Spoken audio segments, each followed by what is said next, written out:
Siklus Krebs atau siklus asam trikarboksilat adalah proses kedua katabolisme atau respirasi sel untuk menghasilkan energi yang lebih tinggi. Di siklus Krebs mengubah asetil koenzim A, asetil-CoA menjadi energi untuk tubuh dan karbon dioksida sebagai produk sampingannya.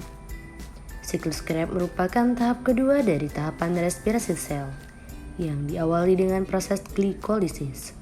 Glikolisis adalah pemecahan glukosa menjadi asam pirufat dan I-fosforilasi oksidatif.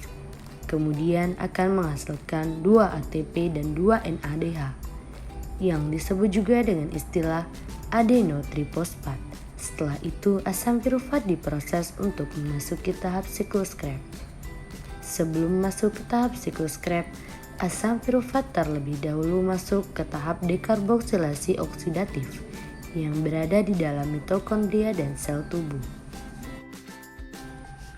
8 tahap siklus Krebs. 1. Tahap pertama adalah proses pembentukan sitrat.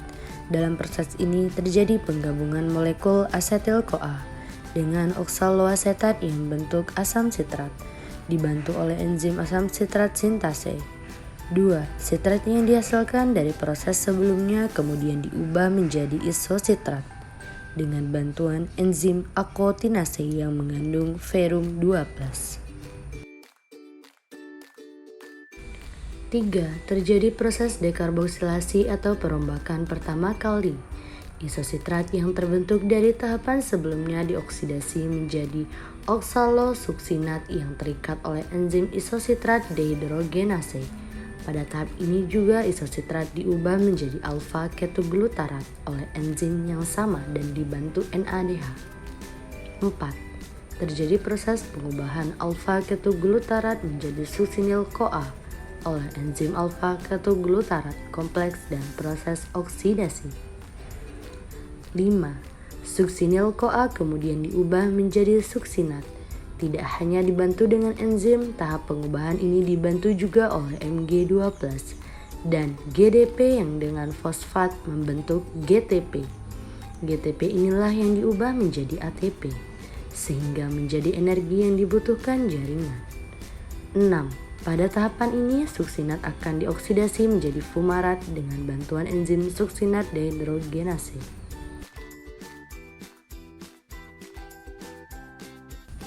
7.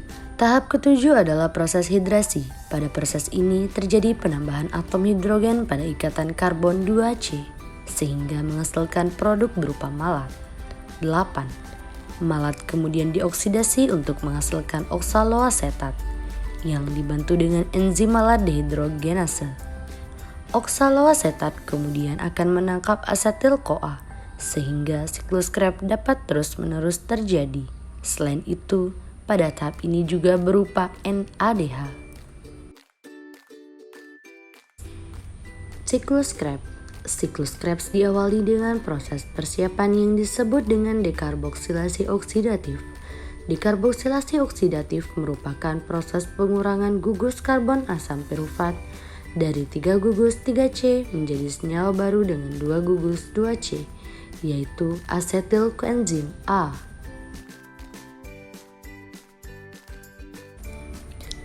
Proses dekarboksilasi oksidatif menghasilkan 2 molekul asetil koenzim A, 2 molekul NADH, dan 2 molekul karbon dioksida. Siklus Krebs merupakan suatu tahapan lanjutan dari dekarboksilasi oksidatif yang ditemukan oleh Hans Krebs.